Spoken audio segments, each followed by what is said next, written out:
नमस्कार दोस्तों। UPPCS prelim booster series में आप सभी का स्वागत है। आज का टॉपिक होने वाला है हमारा बंगाल विभाजन एवं स्वदेशी आंदोलन के बारे में। तो शुरुआत हम करने वाले हैं एक सवाल से कि अगर कोई सरकार किसी राज्य को विकास के नाम पर बांट दे, लेकिन असली उद्देश्य लोगों को धर्म के आधार पर बांटना हो तो क्या होगा। यहीं से शुरू होती है हमारी बंगाल के विभाजन की कहानी। तो चलिए पृष्ठभूमि आपको बताते हैं कि 1905 में भारत का सबसे बड़ा प्रांत था बंगाल। उस समय लगभग वहाँ की जो जनसंख्या थी वह 8 करोड़ थी और अंग्रेजों ने कहा कि इतना बड़ा जो हमारा प्रांत है उसको संभालना कठिन है। लेकिन वास्तविक उद्देश्य क्या था उसका? वास्तविक उद्देश्य उसका यही था कि डिवाइड एंड रूल, यानी फूट डालो और राज करो, क्योंकि बंगाल राष्ट्रीय आंदोलन का केंद्र बन चुका था। तो यहीं से पड़ता है आपका बंगाल विभाजन की शुरुआत होती है यहीं से। तो बंगाल विभाजन होता है आपका कब? 16 अक्टूबर 1905 में, और उस समय जो गवर्नर जनरल था लॉर्ड कर्जन था। तो चलिए स्टार्ट करते हैं हम, ये कहानी था। अब चलते हैं अपने टॉपिक की ओर। तो बंगाल विभाजन और स्वदेशी आंदोलन के बारे में।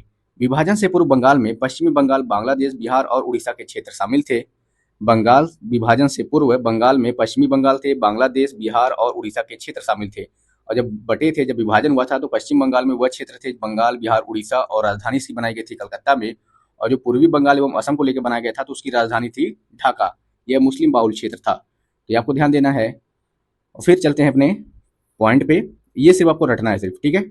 चलिए, तो विभाजन से पूर्व जो बंगाल में पश्चिमी बंगाल, बांग्लादेश, बिहार और उड़ीसा के क्षेत्र शामिल थे। और बंगाल विभाजन के समय भारत का जो सचिव सचिव था वह वो उसका नाम था राइसले थे। बंगाल विभाजन के समय भारत सचिव कौन थे? तो राइसले थे। 19 जुलाई 1905 को विभाजन की रूपरेखा आम जनता के सामने रखी गई थी। फिर क्या हुआ कि 16 अक्टूबर, ये डेट याद रखिएगा कि 16 अक्टूबर 1905 को विभाजन लागू हो गया था। कब लागू हुआ था? तो 16 अक्टूबर 1905 को। फिर विभाजन की घोषणा करने वाला प्रथम समाचार पत्र कौन था? तो संजीवनी था। और इसी समाचार पत्र में प्रथम बार बहिष्कार शब्द का प्रयोग किया गया था। बहिष्कार शब्द का प्रयोग किस समाचार पत्र में मिला था? तो संजीवनी में पहली बार। उस समय जो गवर्नर जनरल था, उस समय का जो गवर्नर जनरल था वह लॉर्ड कर्जन था, और उसका कार्यकाल जो था 1899 से लेकर 1905 के बीच था।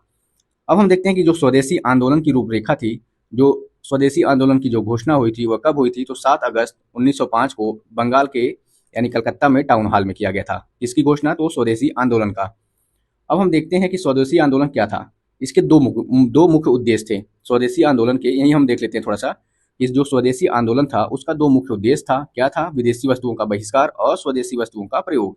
साथ में राष्ट्रीय शिक्षा को बढ़ावा देना, अपने जो स्वदेशी उद्योग है उसको बढ़ावा देना, जन जागरण में चेतना पैदा करना। तो ये सभी उद्देश्य थे।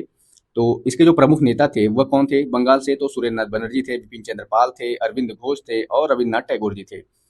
अब हम देखते हैं कि बंगाल जो विभाजन था उसके कारण क्या थे। तो हमने आपको पहले ही बताया था कि धार्मिक आधार पर विभाजन हुआ था, और बंगाल की जो राष्ट्रीय चेतना को नष्ट करना था उनका उद्देश्य था, और बंगाल में बंगाली आबादी को कम करना। ये बंगाल विभाजन के प्रमुख कारण थे। चलिए अब देखते हैं कि जो पूर्वी बंगाल और असम को मिलाकर एक नया प्रांत बनाया गया था। आपको पहले बताया था कि चटगांव और ढाका को शामिल किया गया था, और ढाका जो था वह पूर्वी बंगाल का राजधानी बनाया गया। शेष हिस्सा जो बंगाल बचा उसमें उड़ीसा और बिहार शामिल था, और जो जिसकी राजधानी थी कलकत्ता।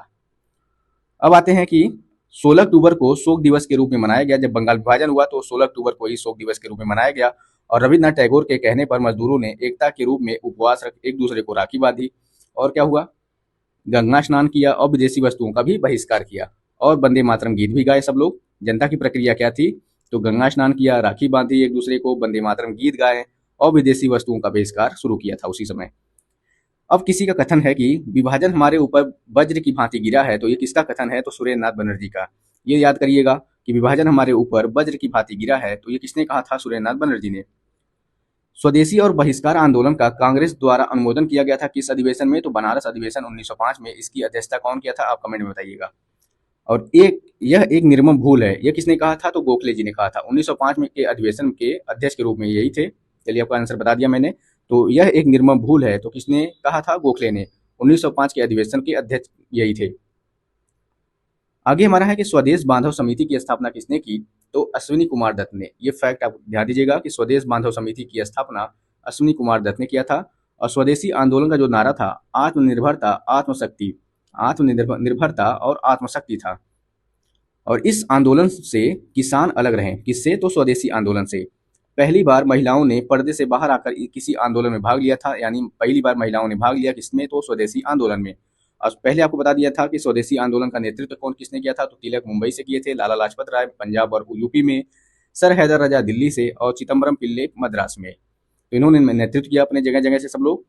फिर क्या हुआ, फिर हम देखते हैं कि Indian society of oriental arts की स्थापना किसने की, तो अवनींद्रनाथ टैगोर, ये रविन्द्रनाथ टैगोर के भाई थे। कौन किए थे, तो अवनींद्रनाथ टैगोर। बंगाल केमिकल्स की स्थापना आचार्य पीसी राय ने किया था। और बंगाल विभाजन के विरुद्ध सुरेंद्र नाथ ने हितवादी पत्रिका का संपादन किया था। किसने, तो बंगाल विभाजन के विरुद्ध सुरेंद्र नाथ ने हितवादी पत्रिका का संपादन किया था। अब है अगला, सर बैम्फाइल्डे फुल्लर ने मुसलमानों को अपनी चहेती पत्नी के रूप में उल्लिखित किया था। तो सर बैम्फाइल्डे फुल्लर ने मुसलमानों को अपनी चहेती पत्नी के रूप में उल्लिखित किया। फिर आपका है कार्लाइल सर्कुलर के बारे में। कार्लाइल सर्कुलर के बारे में, यानी ब्रिटिश सरकार ने स्वदेशी आंदोलन को कुचलने के लिए 22 अक्टूबर 1905 को कार्लाइल सर्कुलर जारी किया था। इसमें कहा गया क्या था कि बंगाल के सभी जो जिला मजिस्ट्रेटों को एक पत्र भेजा गया और उसमें कहा गया कि सभी सरकारी स्कूलों के प्रधानाचार्यों को हिदायत दी गई थी कि उनके विद्यार्थी अगर स्वदेशी आंदोलन में शामिल हुए तो उनकी सरकारी सहायता बंद कर दी जाएगी। तो सरकारी जो प्रधानाचार्य थे उनको सख्त हिदायत दिया गया था कि जो विद्यार्थी हैं अगर उनके स्वदेशी आंदोलन में शामिल हुए तो उनकी सरकारी सहायता बंद कर दी जाएगी। हस्ताक्षर किया था R.W. कार्लाइल, इसी को ही कार्लाइल सर्कुलर कहा गया। ठीक, अब हम देखते हैं कि जो स्वदेशी आंदोलन था उसका प्रभाव क्या पड़ा था, यही समझ लेते हैं। ये थोड़ा सा मेंस लेवल का, अगर आपको एक दो स्टेटमेंट बना के दे तो आप कर लें। ठीक है, तो आंदोलन का जो प्रभाव था वह राष्ट्रीय चेतना बढ़ी थी लोगों में, भारतीय उद्योगों को बढ़ावा मिला और कांग्रेस में जो उग्रवाद थे वो मजबूत हुए। पहली बार आंदोलन पूरे भारत में फैला था। तो ये रहा आंदोलन का प्रभाव। और विभाजन कब समाप्त हुआ था, तो आपको पता है कि 1911 में ब्रिटिश सरकार ने बंगाल विभाजन रद्द कर दिया था। और उसी वर्ष क्या हुआ था कि राजधानी जो थी हमारी कलकत्ता से दिल्ली लाई गई थी। तो ये रहा हमारा बंगाल विभाजन और स्वदेशी आंदोलन के बारे में। तो कैसा लगा आप लोगों को टॉपिक, जरूर बताइएगा कमेंट में। तो पढ़ते रहिए, मस्त रहिए, ऐसे ही छोटे छोटे टॉपिक को हम लाके कवर करेंगे पूरी तरह से। तो चलिए मिलते हैं नए टॉपिक के साथ, तब तक के लिए धन्यवाद।